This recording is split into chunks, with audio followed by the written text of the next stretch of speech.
Hello and welcome to a Halo Wars 2 3 versus 3 match. It is Triple G93 here, and we got ourselves a interesting 3 versus 3 where I am playing as Arbiter, and I have to go ahead and make it some tough decisions that could help snowball the game because we're going against two Jeromes, which are incredibly strong in the early game because of their hero and that ability to make their infantry and anything around them a lot stronger.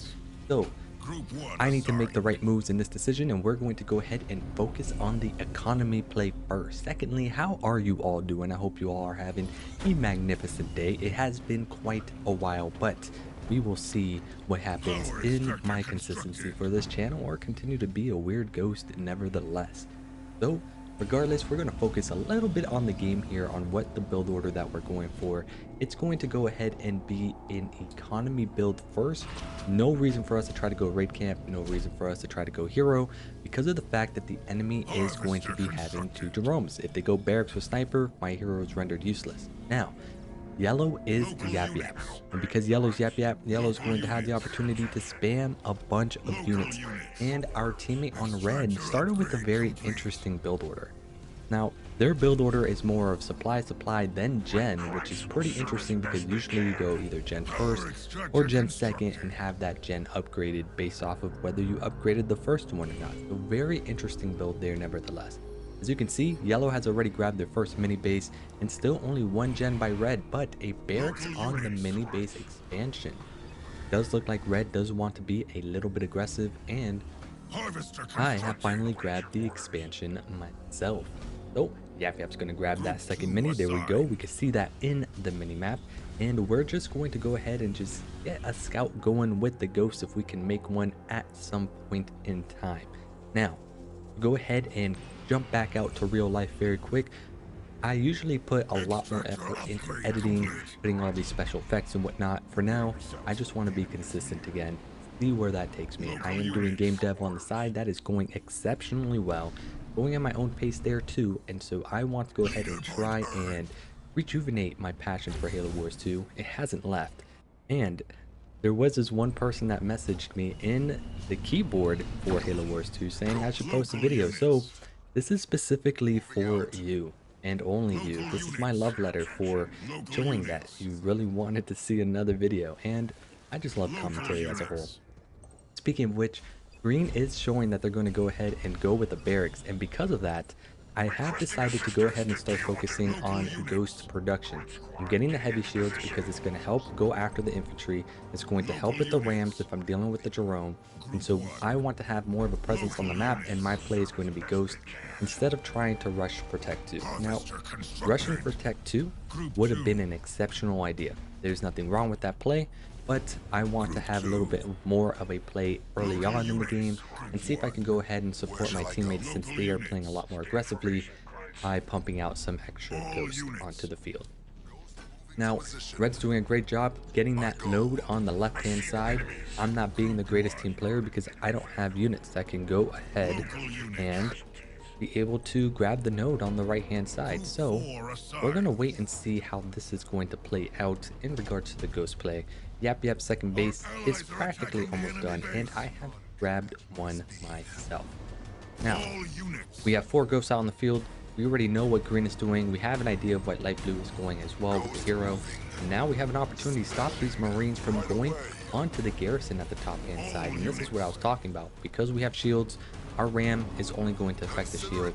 And because we put 2 points for the Arbiter, not the Arbiter, the Shipmaster, we are able to go ahead and capture with our ghosts, which is going to be incredibly exceptional. Now, it does look like Jerome has helped to assist dark blue for a little bit for red, but this does mean that we can go ahead and take better control in the middle of the map. Red is also now grabbing an expansion on the left hand side, which is nice to see. I'm going to finally hit Tech 2 for that research, and we're going to go ahead and get our second gen since we are ahead.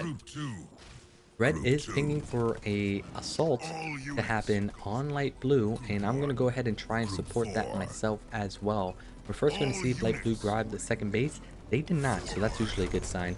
And now all my cannon fodder is going to be heading over to light blue. Now remember, they don't cost anything except for population, so any damage that we can get here will be advantageous for us. Red is still doing some great work on the left-hand side on the double mini, and with the excellent vision I have with my grunts on the garrison, I could see if Green's going to try and sneak around and do anything in the map. So, Light Blue has shown up with their hero. Ghost is on their way, Tech 2 has been upgraded, and now we just gotta go ahead and try and focus down on this Jerome. It is encircled pretty well. I want to get some rams in, but it looks like it did not really happen. And green has shown up as well. So I'm going to go ahead and start retreating. There's no way I'm going to be able to do significant damage with that. But now we're going to have triple foundry. One foundry will be used for upgrades, while the other two will be used for production. And we just cleared out a marine in that final garrison. And green does look like they're going to go ahead and grab themselves a second base. So this is our opportunity to use those ghosts, like I mentioned, to have more of that early game presence and see if we can go ahead and chip away from this base before green can come back and reinforce. Boundaries are practically going to be up across the board, which means vehicle production will be on its way. We do have Reavers coming out. Prioritize Reavers first because Nightingales will be a problem if I don't have any anti-air, and Jerome with Nightingales can be pretty powerful together. Meanwhile, there's a very big push happening on the left-hand side with red, and as you can see, green has also shown up as well, which means light blue has actually rotated over to help green out, and there's that Nightingale I was talking about. So the good news is, if we stagger our rams, we can go ahead and keep going after this Jerome over here, and now we have our Reaver up, so we can finally start targeting down the Nightingale. They did try to pop in the smoke, but because we have the detection with the Reaver, it is looking pretty good. It does look like we're going to get rid of at least the mechanized unit that the Jerome has, while we continue to try and work on the Reaver.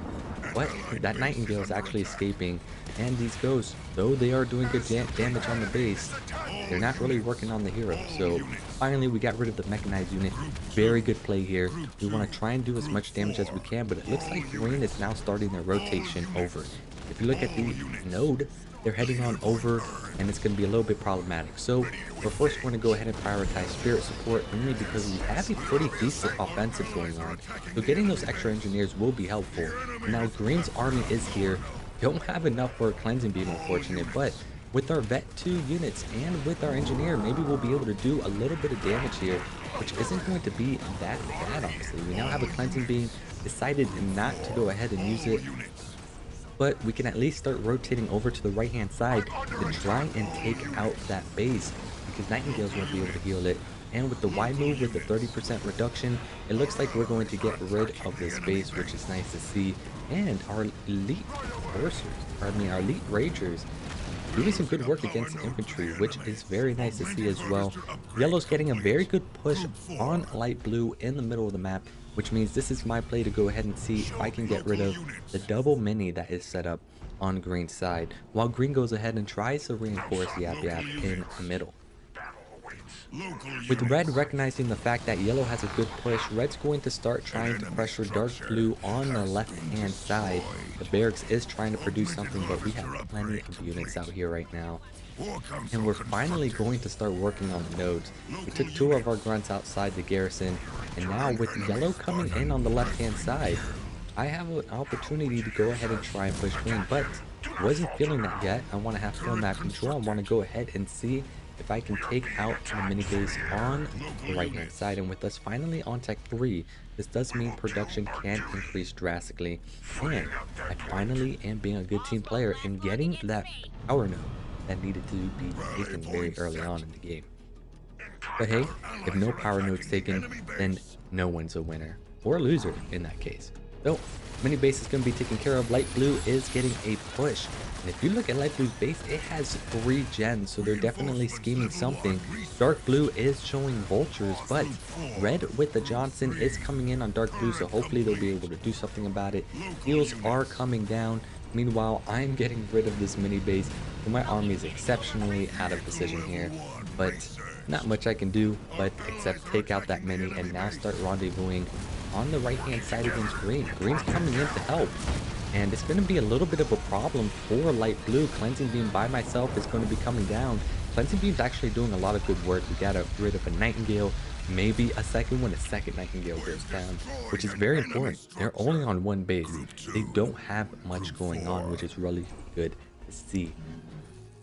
Vehicle production continues non-stop with the reinforced upgrade. We're getting close to that 100 pop. And now we're going to be sending our army over to go after light green to see if we can put in the final punch. We are looking very ahead. Red's doing some great work against dark blue. And now with my locust coming in and trying to set them up and yellow coming in with the flank, we do have an excellent opportunity to go ahead and try and finish up this base. Also, we do have a spirit drop if we need to go ahead and use that. So now we got some microing to do. We want to make sure our locusts don't necessarily be in the front of our army. Try to keep everyone within that 30% damage reduction. It does look like Jerome is going to go down, and he is on his own at this point. And we're trying to bring the rest of our army into this fight, but it does look like green recognizes that there is nothing left. We're going to be cheeky. We're going to go ahead and use a displacement on the Jerome to go ahead and take him out ourselves. We weren't able to do so when he was defending green space early on, but we are finally able to do so now, and we actually got the final upgrade. So dark blue ends up resigning as well, and that means all that is left is light blue. So with that being said, I hope you enjoyed this game, this commentary. I'll go ahead and try and see if I can get more down the line. No promises though. I keep saying that time and time again. I'm going to go at my own pace and figure this out little by little. But this time around, I'm going to do it just for the joy and passion alone. My love for Halo Wars 2 has not ended. It's only been here this entire time, and now I'm back to wanting to share that love with others. So, looking at the stats, I was incredibly efficient with our army, 13 for 25, but all in all, it was a very good team gained by our team. And so, with that being said, I only have one final thing to bring out. If you want to go ahead and support the game project that I am currently working on, feel free to check out the Patreon down below to go ahead and support the game there. If you choose to do so, there is a free option as well. And if you're interested in any of the game dev stuff that I have been doing, want to see where the progress is at and so forth, the link down below to that YouTube channel will be there as well. I'm going to be juggling both again, but once again, it will be at my own pace. So slow and steady wins the race, right? The tortoise ends up making it to the end instead of the rabbit. And that's the lesson that I've learned this time around compared to what I have done in the past. With that being said, hope you have an amazing one. Enjoy the rest of your day. Love Halo Wars 2. Hope y'all too. Spread the love. Catch you all in the next video.